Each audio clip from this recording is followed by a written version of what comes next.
So dear scholars, पिछले video में आपको क्लियर कर दिया था unification of Germany and I hope clear हो गया होगा। नहीं हुआ है तो आप मुझे कमेंट बॉक्स में, उसी वीडियो के कमेंट बॉक्स में अपना क्वेश्चन अभी भी कमेंट कर सकते हैं।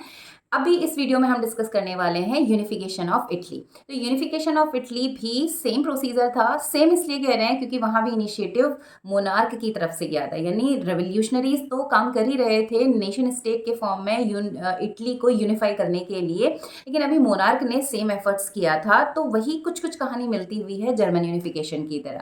तो चलते हैं हम यूनिफिकेशन ऑफ इटली पढ़ने के लिए। So similar to Germany, Italy also had a long history of a political fragmentation over the several dynasties और द मल्टीनेशनल हब्सबर्ग एम्पायर। और ये 7 स्टेट्स में डिवाइडेड था। बेसिकली हम बात करते हैं तो 4 major parts, different ruling authorities यहाँ पर जो काम कर रही थी। तो इसका जो ये सर्देनिया पिडमोंट वाला पार्ट है, ये बेसिकली इटालियन प्रिंस के ही हाथ में था, जो था विक्टर एम्यूनियल सेकेंड।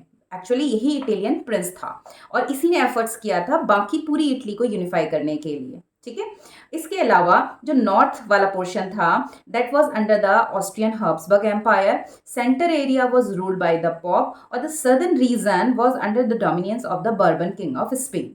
तो अभी 3 पार्ट्स में डिवाइडेड था। अब इसके पहले हमने जब स्टार्टिंग चैप्टर आपने पढ़ा था तो फर्स्ट पार्ट में मैंने आपसे डिस्कस किया था, नाम याद होगा आपको, गजीब मजीनी, जो कि एक इटालियन रिवोल्यूशनरी था। उसने भी एफर्ट्स किया था इटली को यूनिफाई करने के लिए, रिवोल्यूशनरी आइडियाज उसने क्रिएट किए और साथ में यंग इटली करके उसने सीक्रेट सोसाइटीज बनाई थी, क्योंकि रिवोल्यूशनरीज की अपराइजिंग को सप्रेस किया जा रहा था, तो सीक्रेट सोसाइटीज बनने लगी थी।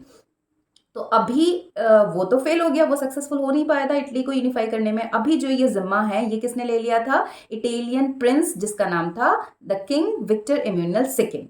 तो ये और जो नॉर्दर्न पार्ट का मेन पोर्शन है, ईस्टर्न साइड, वो इसी के कंट्रोल में था। अब ये पूरी इटली को चाहता था यूनिफाई करके हम एक नेशन स्टेट बना लें। तो रेवोल्यूशनरी भी यही चाहते थे, यूनिफिकेशन। तो उनको साथ ले करके अब इसने भी सेम प्रोसेस सोचा कि भाई इसमें तो फायदा यही है कि हम सब मिल करके एक हो जाएं और इस पूरे का एक राजा होगा, विक्टर एम्यूनियल सेकेंड, है ना। तो यूनिफिकेशन ऑफ इटली स्टार्ट हुआ।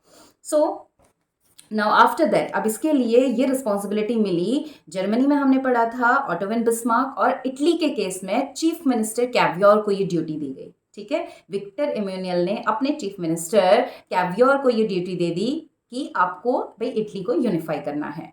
अब इस यूनिफिकेशन प्रोसेस के लिए सिमिलरली कैवियोर ने एफर्ट्स किया, आर्मी के साथ मिल करके उसने जो नॉर्दर्न पार्ट था वहां पर पहले स्ट्रगल किया, यानी वॉर हुआ, और उसमें जो मेन नॉर्दर्न पार्ट था ऑस्ट्रियन हब्सबर्ग के कंट्रोल में जो एरिया आ रहा था वहां वो जीत गए। उसके बाद जो सबसे सदर्न वाला पार्ट था, सदर्न वाले पार्ट को बर्बन किंग स्पेन के साथ उसने लड़ने के लिए जब सोचा तो यहाँ पर उसको और स्ट्रांग आर्मी चाहिए थी, और यहाँ पर उसने सपोर्ट लिया एक जो ट्राइबल लीडर था गारीबेल्डी, उसका सपोर्ट लिया, क्योंकि उसके पास एक अच्छी और स्ट्रांग आर्मी थी। तो ये कैरेक्टर भी आप याद रखना, गजीब गारीबेल्डी, जो एक ट्राइबल लीडर था, एक टाइप का सरदार होता है ना, तो उस ट्राइबल लीडर की उसने सपोर्ट लिया। उसकी पूरी आर्मी का सपोर्ट कैवियोर को मिल गया और उसकी आर्मी के साथ मिल करके इटली के सदर्न पार्ट को भी कैवियोर ने जीत लिया। अब ये दोनों पार्ट फ्री हो चुके थे, बचा अब बीच का सेंटर पार्ट, सेंटर इटली, यहाँ पर रूल कर रहे थे पोप। अब जब नॉर्दर्न और सदर्न पार्ट पूरे क्लियर हो चुके थे तो पोप को लगा कि अब मैं तो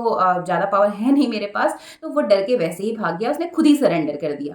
तो ये था simple unification of Italy. And finally after the victory जो विक्टर एम्यूनियल सेकेंड है वो क्राउन, यानी 1861 Victor Emmanuel second was proclaimed king of united Italy.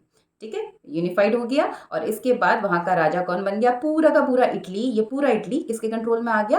Victor Emmanuel second in 1861। ठीक है, और इटली जीत चुका था, इटली यूनिफाइड हो गया। तो फाइनली इन 1861 इटली यूनिफाइड हो गया और विक्टर एम्यूनियल सेकेंड बन गया यहाँ का राजा। Right, so it's a simple unification of Italy. It was all about unification of Italy. तो अभी भी अगर कोई डाउट हो तो आप मुझे कमेंट बॉक्स में अपना क्वेश्चन पूछ सकते हैं, और इस चैनल पे आपको मिलेंगे बोर्ड रिलेटेड सारे इंपॉर्टेंट टिप्स, इंपॉर्टेंट टॉपिक्स और जो सेंट्रलाइजिंग पॉइंट्स हैं जिससे बार बार क्वेश्चन पूछे जाते हैं on the basis of my 15 years of experiences. तो आपको अच्छे अच्छे पॉइंट्स यहाँ पर मिलते रहेंगे। तो सब्सक्राइब कर लेना, कमेंट भी जरूर से कर देना और अपने फ्रेंड्स को शेयर कर देना, जिनको हेल्प है उनको हेल्प, जिनको हेल्प चाहिए उनको हेल्प मिल जाए। तो इसलिए मैंने बहुत ही सिंपल लैंग्वेज में और in your mother tongue language, काफ़ी बच्चों ने जब अप्रोच किया था तो मैंने ये एफर्ट्स किया बच्चों के लिए। It's completely free for you all, so stay connected. अगले वीडियो में हम बात करते हैं strange case of Britain. So stay connected and bye bye.